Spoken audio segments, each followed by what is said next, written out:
아멘. 드려진 예물을 위해서 잠깐 기도드리겠습니다. 하나님 아버지 감사합니다. 오늘도 하나님의 말씀을 사모하며 주님의 잔으로 나왔습니다. 하나님 아버지 이 시간 우리에게 은혜를 내려주시옵소서. 말씀을 듣는 길을 허락하여 주시고 이 말씀이 우리의 상한 심령을 치유하는 놀라운 은혜를 경험하는 시간 되게 하여 주시옵소서. 또한 하나님께 주시는 그 은혜가 날마다 감사함으로 드려지는 예물을 드리는 이 손길 위에도 주님 함께하여 주시어서 이 손길이 항상 하나님께로부터 모든 것이 왔음을 고백하는 삶이 될 수 있도록 주님 인도하여 주시옵소서. 예수님의 이름으로 기도드렸습니다. 아멘. 이번 주간에 뉴스를 보면서 좀 마음이 좀 많이 아팠던 소식이 하나 있습니다. 제가 좀 좋아했던 연예인 중에 한 명이었던 김생민 씨에 대한 이야기였습니다. 여러분들도 아시겠지만 김생민의 영수증이라는 프로그램이 있습니다. 김생민 씨가 얼마만큼 근면하고 성실했고 또 전략적인 삶을 살았는지 그 삶의 모티브가 돼서 출연자들의 영수증을 보면서 김생민 씨가 합리적인 소비를 했을 경우에는 great, 그리고 좀 낭비를 했을 때에는 stupid 하면서 유행어를 만든 프로그램이었습니다. 그런데 그렇게 근면성실하게 20년, 한 20여 년을 그렇게 성실하게 살았던, 그리고 20년 만에 전성기를 맞았던 그 김생민 씨에게 10년 전에 저질렀던 그 성추행이 드러나면서 그의 인생에 최대 위기를 맞게 되었습니다. 사람들에게 그동안 주었던 그 좋은 이미지는 그의 그 10년 전에 그 허물이 드러나자 사람들은 그를 등지기 시작했습니다. 그리고 욕을 하는 사람들이 있었고요. 심지어는 침을 뱉는 사람들이 생기는 그러한 상황에 처하게 되었습니다. 죄라는 것은 이처럼 아무도 모를 것 같지만 10년 동안 그 김생민 씨는 그 죄가 드러날 거라고 생각해 보질 않았을 거예요. 아무도 모를 거라고 생각했습니다. 그런데 그 죄가 드러나자 그의 삶을 이제 무너뜨리는 계기가 됐던 게 그 작은 죄였습니다. 여러분 생각해 보셨습니까? 우리의 죄가 아무도 모를 것 같은 그런 죄가 하나님 앞에서 하나도 남김없이 드러나 보일 수 있다라는 것, 드러나게 된다라는 것을 여러분 아십니까? 제가 김생민 씨의 그 일을 겪어보면서 이런 생각을 했습니다. 사실은 나도 저 사람과 다르지 않은데 사람들에게 드러나지 않았을 뿐이지, 만약에 나의 이런 내가 감추고 싶은 그 죄가 드러났을 경우에는 사람들이 나한테 저것보다 더 손가락질할 만한 죄악이 나도 있는데, 그런데 그 죄악이 드러난다는 거예요. 언제냐면 바로 하나님 앞에 우리가 섰을 때 그 죄가 하나도 남김없이 드러나게 됩니다. 그런데 그 죄를 해결하지 못하면 우리는 영원한 죽음 가운데 죽을 수밖에 없다는 사실 또한 여러분들 알고 계십니까? 오늘 본문의 말씀의 주된 내용은 바로 이 죄에 대한 문제인데요. 속죄에 대한 문제예요. 즉 죄 사함에 대한 말씀입니다. 이스라엘 사람들이 죄를 지었을 때 어떻게 하나님께 나와서 이 죄의 문제를 해결했는지 살펴보는 게 오늘 말씀의 목적입니다. 그리고 이 죄의 근본적인 해결책이 어디에 있는가, 이것을 여러분들이 오늘 꼭 발견하고 갔으면 좋겠습니다. 레위기의 핵심은 무엇이냐면 하나님과 거룩한 동행이에요. 이스라엘 백성이 하나님과 동행하기 위해서 꼭 있어야 되는 필수적인 조건이 있는데 그것은 바로 거룩입니다. 죄인된 이스라엘이 하나님께 거룩으로 나아갈 수 있는 방법으로 제시된 것, 유일한 방법은 바로 제사였어요. 특별히 오늘 말씀은 속죄제에 대해서 기록하고 있습니다. 번제도 있고요, 화목제도 있고, 속건제도 있고, 모든 이런 제사들은요, 죄를 속죄하는 각 나름대로의 제사의 의미와 목적이 있습니다. 그러나 오늘 읽은 이 속죄제의 주 목적을 C.F. 카일이라는 사람은 다음과 같이 정의했습니다. 속죄자란 무엇인가? 속죄자는 죄로 말미암아 생겨난 사람과 하나님 사이의 단절을 끝내고 하나님의 자비와 구원 언약의 유익들을 온전히 누리도록 사람을 다시 회복시키시려는 목적으로 제정되었다라는 것입니다.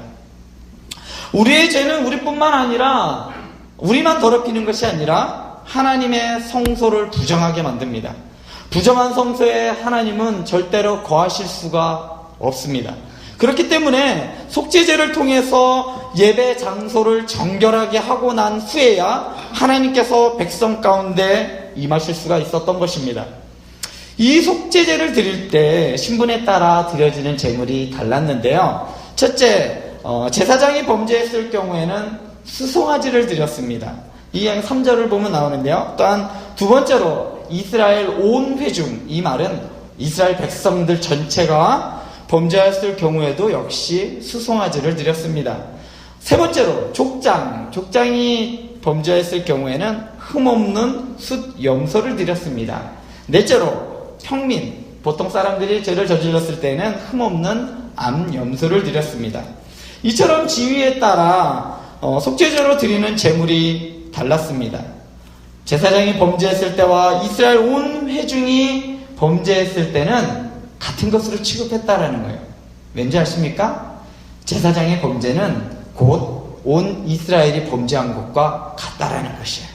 그리고 오늘 말씀에서 수송아지로 표현이 됐는데요. 이 표현은 잘못된 표현입니다. 사실 고든 웨넴 학자는 이렇게 이야기합니다. 이 수송아지는 수송아지가 아니고 숫소였다라고 이야기합니다. 이스라엘에서 가장 비싼 가축, 가장 귀한 가축은 바로 숫소였습니다. 이와 같이 직분에 따라 드려지는 제물이 달랐는데요. 이 말의 뜻은 무엇이냐면 바로 직분의 무게와 죄의 무게가 같다라는 것입니다. 같이 공모하여 죄를 저질렀다 하여도 직분의 무게에 따라 죄의 무게가 달랐음을 이야기해주고 있습니다. 그러므로 교회의 중직자들이 지는 죄와 일반 성도들이 짓는 죄는 다르다라는 것이에요. 같은 죄를 저질렀지만 중직자들이 지은 죄는 더 무겁다라는 이야기입니다. 그것은 바로 우리 목회자에게도 적용이 되는 것이죠. 그런데 이 속죄제를 드릴 때 특이한 것이 있습니다. 다른 제사에는 찾아볼 수 없는 것이 있는데요. 그것은 바로 무엇이냐면 피 뿌림입니다. 다른 제사에서는 그냥 피를 그냥 제단에 뿌렸지만 속죄제에서만큼은 피의 일부를 대야에 받아 넣습니다. 그리고 그 제물을 드리는 사람 신분에 따라 지성소 문간에도 뿌리기도 하고 혹은 뜰 안에 뿌리기도 합니다. 또는 번제단 뿔들에 바르기도 합니다. 레위기 16장은 속죄일에 대제사장이 피를 가지고 지성소 안으로 들어가 언약궤 안에 있는 속죄소 위와 앞에 피를 뿌려야 한다라고 규정하고 있어요. 이것은 무엇이냐면 바로 죄의 문제를 해결하기 위해서는 반드시 피의 뿌림이 있어야 하는 것이고 피 값을 통해 사함을 받는다는 것을 오늘 말씀을 통해서 우리에게 가르쳐주고 있는 것입니다.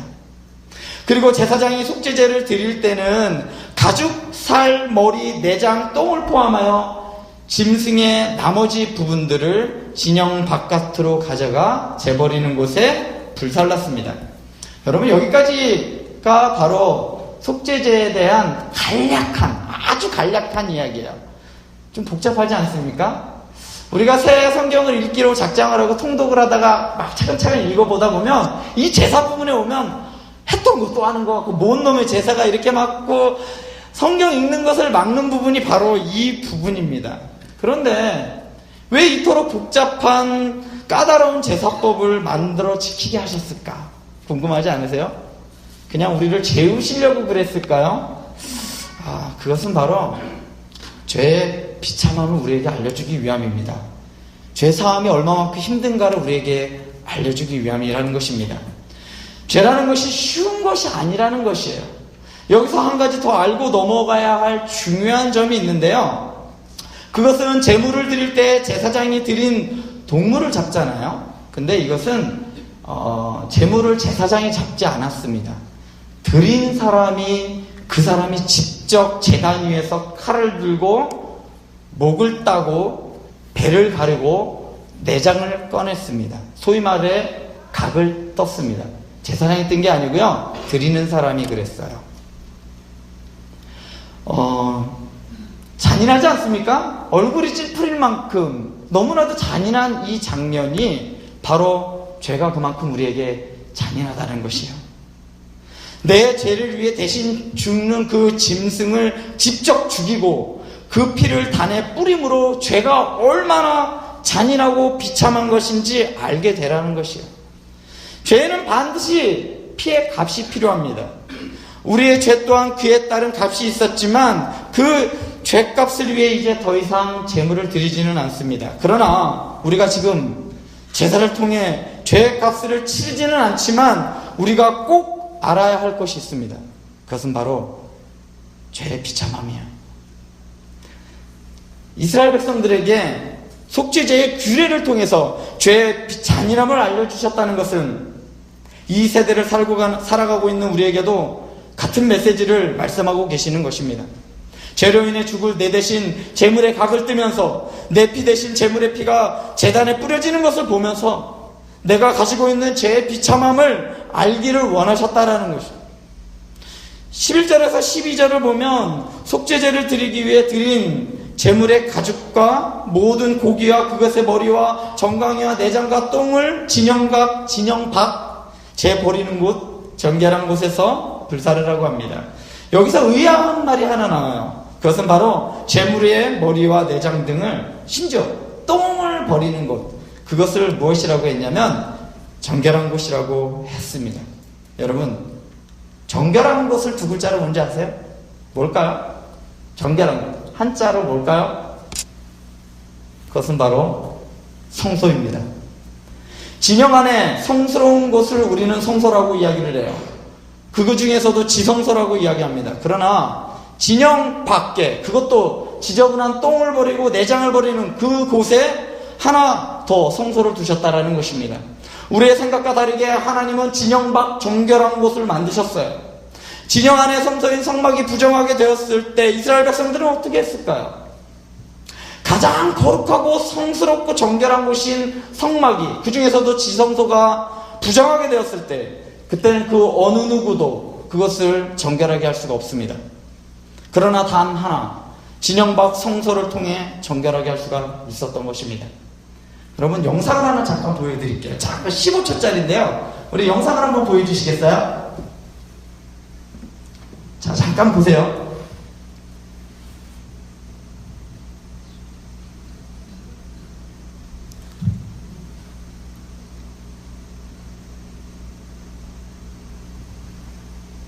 자, 끝입니다. 자, 이 영상은요, 먹물이 들어있는 용기에 여러분들 아침마다 먹는 비타민C 있죠? 비타민C 용액을 이렇게 넣었을 때 변하는 반응이에요. 자, 여러분, 이 먹물 방금 전에 보았던 그것은요, 그냥 놔두면 스스로 깨끗해지는 방법이 없습니다.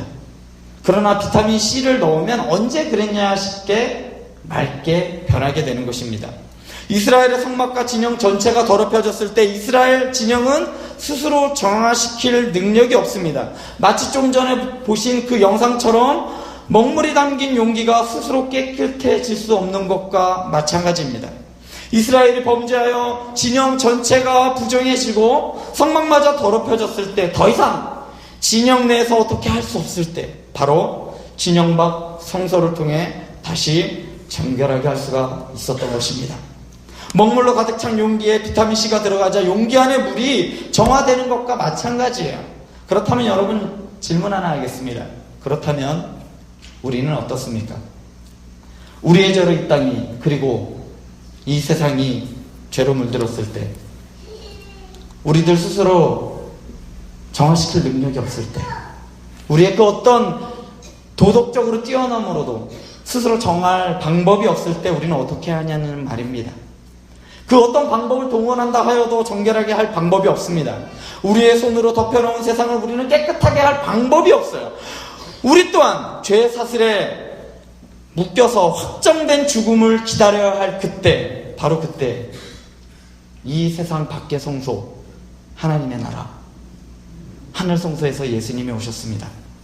이스라엘의 진영과 성막의 지성소가 죄로 인해 부정해졌을 때 진영 밖 성소를 통해 정결하게 만들었듯이 우리의 죄로 인해 이 세상이 죄악으로 물들어서 더 이상은 정화할 능력이 없을 때, 그때 예수님이 오셨습니다.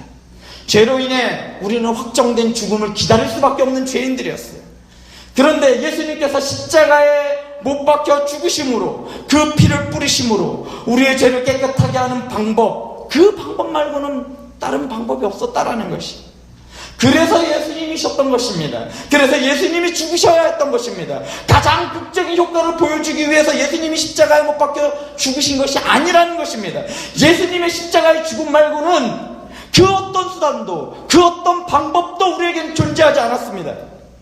우리의 손으로 예수님의 머리에 가시관을 씌우고 그 옆구리에 창을 꽂아 그 살을 찢어 각을 뜨고, 그리고 그 예수님의 피를 뿌리고 나서야 우리는 하나님과 화목할 수 있었습니다.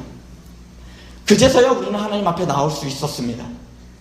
이 시간 우리가 하나님 전에 나와 하나님께 예배할 수 있는 것도 바로 이 예수님의 죽으심 때문입니다.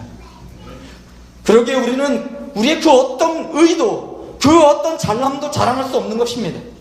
오직 예수 그리스도의 구속의 은혜와 그 은혜에 감사하는 것 말고는 그 어떤 것도 우리는 말할 수 없는 것입니다. 오늘 속죄제에 대한 말씀은 바로 예수 그리스도를 통한 죄 사함의 필연적인 이유가 담겨져 있는 것입니다.